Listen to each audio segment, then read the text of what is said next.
Hey guys, I forgot it was Wednesday, but it's Wednesday. I'm Luluco, and this is Geeks of the Week. So I'm like kind of out of it because today was my first kind of day of freedom. My class was finished up yesterday, but I did not forget about you guys, except I did. First of all, let's talk about Iron Man 3 this week. Really excited. I have nobody to go with. I don't care. I will go by myself. It's probably better because I'm gonna wet my seat out of excitement and all the deliciousness on the screen. I don't care. I'm going. I'm excited. I can't wait. So I'm gonna address the geeks out of order. First of all, Nikki, I love your idea for having an intro to do the video with the thing that leads into the video. Yeah, because I gotta be all like and wig and sexy, and this is why we need to hang out with all of the geeks, because then we can actually film things together and do videos together, and that was kind of the point of this channel, so we could do things together. And what I'm saying is let's go to Comic-Con. Let's just do it. I guess not this year, but let's just do it. To Steff, Nikki, and Pyro, I am so glad that not only did you guys watch Little Witch Academia, but that you enjoyed it. That makes me happy and warm in my cocoa. And it really wasn't my plan to get Nikki and Steff to cosplay it with me. That was Steff's idea before she even watched it. She was like, okay, which one are you calling for cosplay? And I'm like, well, now that you mention it. But if you're gonna offer, then I say let's do it. I think it would be really adorable, and the costumes are easy. As much as I like Akko, and how can you not, the minute I saw her, I was like, it's a total Steff character. Steff would pull her off amazingly, and I kind of really want to do Shiny Chariot, so I think this could work out. And Nikki should be Diana anyway, because she's a really hot blonde, so problem solved. Also, Mario, you're now like the only person on this channel who didn't watch Little Witch Academia, so you said you're looking for more anime recommendations, so get on that. And since you and Steff brought up Game of Thrones, the reason I never talk about it is because I have not watched it.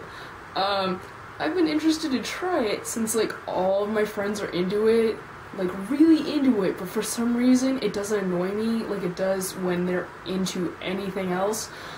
But the problem is, I've been advised that it is not a good show to watch when you're sewing, and that is how I watch like 99% of movies, TV, anime, whatever. So I don't know if it's gonna happen anytime soon, especially because summer con season is coming up.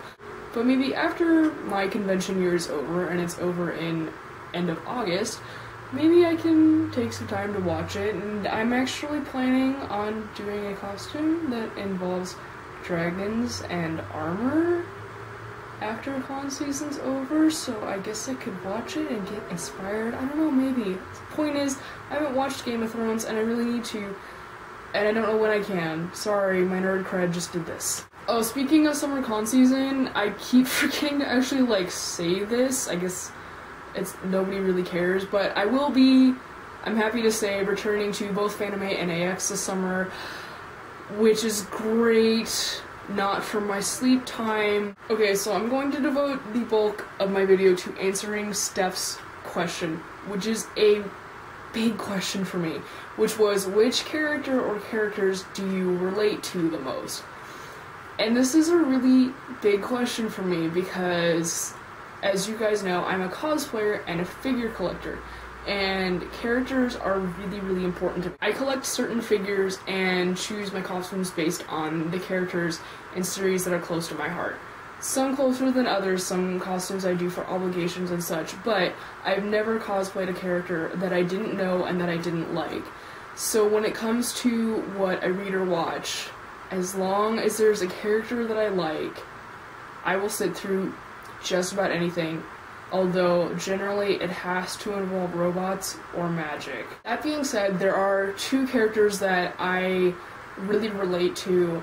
I think almost every character I cosplay I can relate to on some level, but there are two that are very obvious standouts for me, and they will come as no surprise to anybody who knows me. So here we go. So the first is definitely Ramona Flowers.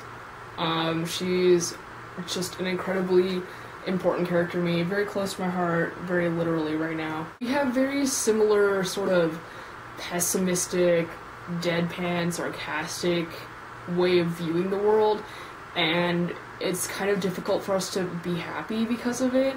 And we both ended up falling in love with these really goofy guys who kind of get on our nerves sometimes, but they make us smile and they make us happy and help us see what's good in the world. I'm definitely way more emotional than Ramona is. She tends to be kind of a brick wall ice queen. But the first time I read Scott Pilgrim, just cover to cover, I completely devoured it. And I got to know her character. It was kind of a religious experience because I'd never found a character that was so much like me. The cherry on top is that she's bi, so it was kind of like match made in heaven. You know, and I've cosplayed her a couple of times, and I've had people be like, wow, you are really like Ramona in real life, and I kind of look like Mary Elizabeth Winstead when I cosplay her. And I wish I could cosplay her more because she's just, I love to cosplay her because she's just so close to my heart, and she's like the one character that I can actually pull off. When I finished volume 6 of Scott Pilgrim, what I did, I got up off my couch and I went to Goodwill and started looking for pieces to make her outfit from when she fights Gideon in like the final scene. Like, that's how much her character and that series touched me. The other one is kind of obvious, but probably not for obvious reasons.